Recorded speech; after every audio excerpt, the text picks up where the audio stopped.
오늘 하루 대체 뭘 했지? 시간만 흘려보낸 건 아닐까? 침대에서 일어나기도 버거웠던 오늘, 당신은 실패자인가요? 아무것도 해내지 못한 하루를 보낸 당신에게 누가 수고했어라고 말해줄까요? 그런데 정말 아무 일도 일어나지 않은 걸까요? 아무도 보지 않았을까요? 어떤 날들이 있습니다. 아침에 눈을 뜨는 것조차 버거운 날. 해야 할 일 목록은 머릿속에 가득한데 몸은 꿈쩍도 하지 않는 날. 그렇게 하루가 저물고 나면 우리는 스스로에게 묻습니다. 오늘 나는 뭘 했지? 그리고 답은 너무나 명확합니다. 아무것도 하지 못했어. 현대를 사는 우리는 끊임없이 무언가를 해내야 한다는 압박 속에 살아갑니다. 생산적이어야 하고 효율적이어야 하고 의미 있는 하루를 보내야 한다고 스스로를 몰아붙입니다. 수고하고 무거운 짐진 자들아 다 내게로 오라 내가 너희를 쉬게 하리라. 마태복음 1128. 하지만 정작 우리는 쉬는 것조차 죄책감으로 느낍니다. 아무것도 해내지 못한 하루, 그 하루를 보낸 자신을 용서하지 못합니다. 나는 왜 이렇게 쓸모없는 사람이 되었을까? 나만 뒤처지는 것 같아. 다른 사람들은 다 열심히 사는데 나만 이렇게 흘려보내고 있어. 당신도 그런 생각을 해본 적이 있나요? 혼자만 그런 게 아닙니다. 오늘은 아무것도 하지 못한 것처럼 느껴지는 그 하루에 대해 이야기하려 합니다. 그리고 그 하루가 결코 실패가 아니었다는 이야기를 들려드리려 합니다. 파트 2 첫 번째 이야기. 오전 11시에 일어난 여자. 김선혜 씨 54세. 그분은 2년 전 명예퇴직을 했습니다. 30년을 일했던 회사를 떠나고 자녀들은 이미 독립해 각자의 삶을 살고 있었고 남편은 여전히 바쁘게 출근했습니다. 그렇게 선희 씨의 하루는 텅 비어버렸습니다. 처음에는 괜찮았습니다. 이제 좀 쉬어야지. 그동안 못했던 것들 해야지. 하지만 시간이 흐를수록 그 쉼은 공허함으로 바뀌어 갔습니다. 어느 날 아침, 정확히는 오전 11시, 선희 씨는 침대에서 눈을 떴습니다. 알람은 8시에 울렸지만 끌 힘도 없이 그냥 누워 있었습니다. 일어나야 하는데, 씻어야 하는데, 밥이라도 먹어야 하는데, 하지만 몸이 말을 듣지 않았습니다. 아니, 정확히는 마음이 일어나고 싶지 않았습니다. 겨우 침대에서 나와 거실 소파에 앉았습니다. 그리고 리모컨을 집어들었습니다. TV가 켜졌습니다. 아침 드라마 재방송이 나오고 있었습니다. 잠깐만 보고 일어나야지. 하지만 그 잠깐은 오후 3시까지 이어졌습니다. 배는 고팠지만 밥을 차려 먹을 기력이 없었습니다. 냉장고에서 김치 몇 조각과 밥 한 공기를 꺼내 그냥 그렇게 먹었습니다. 그리고 다시 소파에 앉았습니다. 저녁 뉴스가 나왔습니다. 예능 프로그램이 나왔습니다. 밤 10시가 되었습니다. 남편이 퇴근했습니다. 오늘 뭐 했어? 선희 씨는 대답할 수 없었습니다. 뭐라고 말해야 할까요? 하루 종일 TV만 봤어요. 그렇게 말할 수는 없었습니다. 그냥 집에 있었어. 남편은 더 묻지 않았습니다. 피곤한 얼굴로 씻으러 갔습니다. 선희 씨는 침실로 들어갔습니다. 침대에 누웠습니다. 그리고 천장을 바라보며 생각했습니다. 나는 오늘 뭘 한 거지? 아침 11시에 일어나서 하루 종일 TV만 보고 아무것도 안 했어. 나는 왜 이렇게 쓸모없는 사람이 되었을까? 눈물이 흘렀습니다. 소리 없이 내 영혼아 내가 어찌하여 낙심하며 어찌하여 내 속에서 불안해하는가. 시편 425. 하지만 그 말씀조차 그날 밤에 선희 씨에게는 닿지 않았습니다. 그렇게 며칠이 몇 주가 몇 달이 흘렀습니다. 똑같은 하루의 반복이었습니다. 파트 3 첫 번째 이야기 지킨다는 것의 의미. 어느 일요일 아침이었습니다. 선희 씨는 교회에 가고 싶지 않았습니다. 사람들을 만나는 것도 요즘 어떻게 지내세요? 라는 인사를 받는 것도 버거웠습니다. 뭐라고 대답해야 할까요? 집에서 TV만 보며 지냅니다라고. 하지만 남편이 재촉했습니다. 오늘은 나가자. 너무 집에만 있으면 안 좋아. 마지못해 준비를 했습니다. 예배당에 앉았습니다. 찬양이 시작되었지만 입이 떨어지지 않았습니다. 목사님의 설교가 시작되었습니다. 시편 121편에 대한 설교였습니다. 목사님은 천천히 말씀하셨습니다. 여호와께서 너를 지키시며 내 출입을 지금부터 영원까지 지키시리로다. 시편 1218. 지킨다는 것. 이 단어가 무엇을 의미하는지 생각해 본 적 있습니까? 우리는 흔히 지킨다는 말을 무언가를 이루도록 도와주는 것, 성공하게 해주는 것, 좋은 결과를 얻게 해주는 것으로 생각합니다.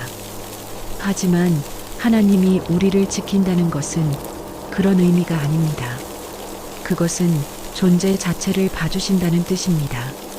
당신이 오늘 무엇을 이루었든 무엇을 하지 못했든 당신이 그곳에 있다는 것, 당신이 숨 쉬고 있다는 것, 그것을 하나님은 지켜보고 계십니다. 선희 씨의 가슴이 뛰기 시작했습니다. 목사님은 계속 말씀하셨습니다. 우리는 자꾸 스스로를 책망합니다. 오늘 아무것도 하지 못했다고, 쓸모없는 하루를 보냈다고.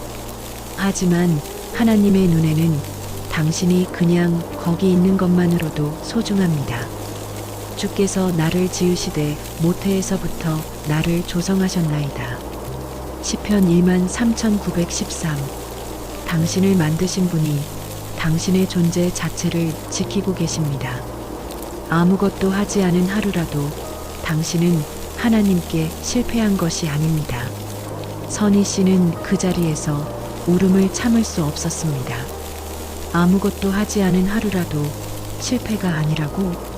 그냥 존재하는 것만으로도 지켜보고 계신다고? 지난 몇 달간 스스로를 얼마나 책망했는지 모릅니다. 아무 쓸모없는 사람이 되었다고, 시간만 낭비하는 사람이라고. 하지만 지금 이 순간 목사님의 말씀을 통해 깨달았습니다. 그가 너를 위하여 그의 천사들을 명령하사 내 모든 길에서 너를 지키게 하심이라. 시편 9111. 하나님은 그분의 눈길로 저를 지키고 계셨구나. 소파에 앉아 멍하니 TV를 보던 그 시간도, 침대에 누워 천장만 바라보던 그 시간도 하나님은 그 모든 순간을 지켜보고 계셨구나. 그리고 그것을 실패라고 부르지 않으셨구나. 파트 4 첫 번째 이야기 존재의 가치. 예배가 끝나고 선희 씨는 집으로 돌아왔습니다. 여전히 아무것도 하고 싶지 않았습니다. 여전히 몸은 무거웠습니다. 하지만 마음은 조금 달라져 있었습니다. 다음 날 아침, 역시 알람을 끄고 다시 잠들었습니다. 오전 10시쯤 눈을 떴습니다. 또 늦게 일어났네. 하지만 이번에는 스스로를 책망하지 않았습니다. 대신 이렇게 중얼거렸습니다. 오늘도 그분이 지켜주시겠지. 일어나서 커튼을 걷었습니다. 햇빛이 들어왔습니다. 창밖을 바라보았습니다. 나무들이 바람에 흔들리고 있었습니다. 하늘은 맑았습니다. 오늘도 세상은 돌아가는구나. 그리고 나도 여기 있구나. TV 리모컨을 집으려다가 멈췄습니다. 대신 창가에 앉아 그냥 밖을 바라보았습니다. 30분쯤 지났을까요? 나는 지금 아무것도 하지 않고 있어. 하지만 괜찮아. 왜냐하면 누군가 나를 지켜보고 계시니까. 선희 씨는 그날부터 조금씩 달라지기 시작했습니다. 여전히 생산적인 하루를 보내지는 못했습니다. 여전히 늦게 일어났습니다. 여전히 할 일을 많이 하지는 못했습니다. 하지만 자책하지 않게 되었습니다. 오늘도 그분이 나를 지켜주셨어. 그 한 문장이 선희 씨의 하루를 바꾸었습니다. 여호와는 마음이 상한 자를 가까이 하시고 충심으로 통회하는 자를 구원하시는도다. 시편 3418. 하나님은 쓸모있는 사람만 지키시는 게 아니었습니다. 아무것도 하지 못한 사람도 그냥 거기 있는 것만으로 지켜주시는 분이었습니다. 파트 5 두 번째 이야기 마감을 놓친 남자. 박준혁 씨 32세. 프리랜서 디자이너입니다. 준혁 씨는 일주일 전부터 중요한 프로젝트 마감을 앞두고 있었습니다. 클라이언트는 까다로운 사람이었고 수정 요청이 계속 들어왔습니다. 이 부분 다시 해주세요. 컨셉을 완전히 바꿔주세요. 내일까지 보내주실 수 있죠? 준혁 씨는 밤을 새워가며 작업했습니다. 커피를 들이켰습니다. 눈은 충혈되었습니다. 그리고 마감 전날 밤 컴퓨터 앞에 앉아 있었는데 갑자기 아무것도 할 수 없었습니다. 손이 멈췄습니다. 마우스를 움직일 수가 없었습니다. 도대체 왜 이러지? 지금 해야 하는데, 내일 아침까지인데. 하지만 몸이 말을 듣지 않았습니다. 결국 그날 밤 마감을 지키지 못했습니다. 다음 날 아침 클라이언트에게 메시지를 보냈습니다. 죄송합니다. 오늘은 보내드리기 어렵습니다. 조금만 시간을 주시면. 답장이 왔습니다. 실망했습니다. 다른 디자이너 알아보겠습니다. 준혁 씨는 핸드폰을 던져버리고 싶었습니다. 하지만 그럴 기력조차 없었습니다. 그냥 침대에 누웠습니다. 오전 10시였습니다. 일어나야 해. 다른 일이라도 찾아야 해. 이러고 있으면 안 돼. 하지만 몸은 움직이지 않았습니다. 핸드폰을 집어들었습니다. 인스타그램을 켰습니다. 피드에는 성공한 사람들의 이야기가 가득했습니다. 오늘도 프로젝트 성공, 새로운 클라이언트와 계약 체결, 열심히 살면 다 이루어집니다. 준혁 씨는 핸드폰을 덮었습니다. 나만 이렇게 망가져가는 것 같아. 같은 나이인데 다들 성공하고 있는데 나는 마감 하나도 못 지키는 사람이야. 너희 생명이 무엇이냐? 너희는 잠깐 보이다가 없어지는 안개니라. 야고보서 414. 하지만 그 순간 준혁 씨에게는 그 말씀조차 위로가 되지 않았습니다. 내 인생은 안개처럼 사라지고 있어. 아무 의미도 없이. 오후 2시가 되었습니다. 여전히 침대에 누워 있었습니다. 오후 5시가 되었습니다. 배는 고팠지만 일어날 기력이 없었습니다. 저녁 8시가 되었습니다. 어둠이 내렸습니다. 준혁 씨는 생각했습니다. 오늘 나는 아무것도 하지 않았어. 아무것도. 파트 6 두 번째 이야기 순결을 보시는 하나님. 밤 11시쯤 준혁 씨는 핸드폰을 다시 집어들었습니다. 잠이 오지 않았습니다. 유튜브를 켰습니다. 별 생각 없이 추천 영상을 눌렀습니다. 어느 목사님의 설교 영상이었습니다. 제목은 하나님은 당신의 성과표가 아니라 순결을 보십니다. 처음에는 그냥 배경음악처럼 틀어놓을 생각이었습니다. 하지만 목사님의 말씀이 귀에 들어오기 시작했습니다. 여러분, 하나님은 여러분이 오늘 무엇을 이루었는지에 관심이 없으십니다. 놀랍지 않습니까? 우리는 자꾸 하나님께 우리의 성과를 보여드려야 한다고 생각합니다. 저 오늘 이만큼 일했어요. 저 오늘 이만큼 헌신했어요. 저 오늘 이만큼 기도했어요. 하지만 하나님은 그런 것을 원하지 않으십니다. 하나님이 보시는 것은 당신의 순결입니다. 당신이 지금 호흡하고 있다는 것, 당신이 지금 살아있다는 것, 그 그것이 하나님께는 가장 중요합니다. 준혁 씨는 영상을 멈췄습니다. 숨결, 내가 숨쉬고 있다는 것이 중요하다고 다시 재생했습니다.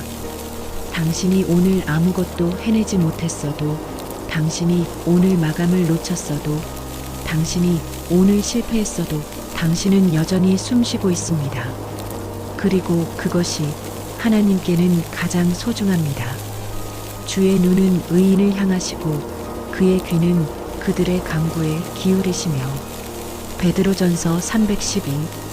하나님의 눈은 성공한 사람만 보는 것이 아닙니다.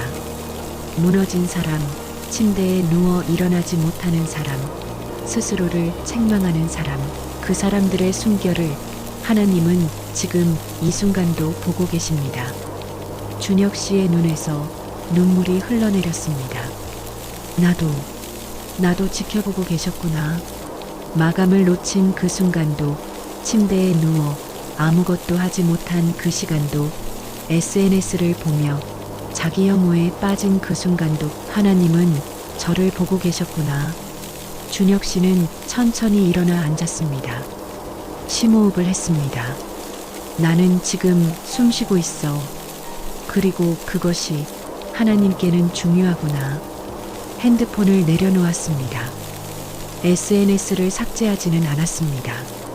하지만 열어보지 않기로 했습니다. 대신 자신의 호흡에 집중했습니다. 들숨, 날숨, 나는 살아있어. 그리고 그것으로 충분해. 여호와께서 너를 지키시며 내 출입을 지금부터 영원까지 지키시리로다. 시편 1218. 준혁 씨는 그날 밤 처음으로 자책 없이 잠들 수 있었습니다. 다음 날 여전히 새로운 프로젝트를 시작하지는 못했습니다. 여전히 불안했습니다. 하지만 한 가지는 달라졌습니다. 오늘도 나는 숨쉬고 있어. 그리고 하나님은 그것을 보고 계셔. 그것만으로 준혁 씨는 하루를 시작할 수 있었습니다. 파트 7. 우리 모두 지켜지고 있습니다. 두 사람의 이야기를 들으셨습니다. 50대 여성 선희 씨, 30대 남성 준혁 씨. 나이도 다르고 상황도 다르고 절망의 모습도 달랐습니다. 하지만 한 가지는 같았습니다. 아무것도 하지 못한 하루를 보낸 자신을 용서하지 못했다는 것. 그리고 또 한 가지, 하나님은 그 모든 시간을 지켜보고 계셨다는 것. 그러므로 내일 일을 위하여 염려하지 말라 한 날의 괴로움은 그날로 족하니라. 마태복음 634. 우리는 자꾸 내일을 걱정하고 오늘 하지 못한 것을 후회합니다. 하지만 하나님은 오늘 이 순간 당신이 거기 있다는 것만으로 기뻐하십니다.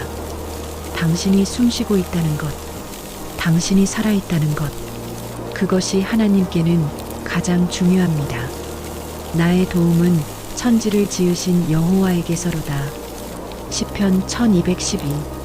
오늘 당신이 아무것도 해내지 못했어도 당신은 실패하지 않았습니다. 오늘 당신이 침대에서 일어나지 못했어도 당신은 쓸모없는 사람이 아닙니다. 오늘 당신이 계획한 것을 하나도 하지 못했어도 당신의 하루는 의미가 있습니다. 왜냐하면 하나님이 당신을 지켜보셨으니까요. 당신의 출입을, 당신의 숨결을, 당신의 존재 자체를, 지금부터 영원까지 하나님은 당신을 지키고 계십니다. 이런 이야기들을 전할 때마다 저 역시 큰 위로를 받습니다. 우리 모두 비슷한 고민을 안고 살아가고 있구나. 혼자가 아니구나. 그런 생각이 듭니다. 앞으로도 이 채널에서는 하나님의 좋은 말씀과 삶의 위로가 되는 이야기들을 계속 전하겠습니다. 만약 오늘 이 이야기가 당신에게 작은 위로가 되었다면 구독과 좋아요로 함께 해주세요. 당신의 작은 손길이 또 다른 누군가에게는 큰 위로가 될 수 있습니다. 오늘 하루도 당신의 숨결을 지켜보시는 그분의 평안이 함께 하시기를 기도합니다.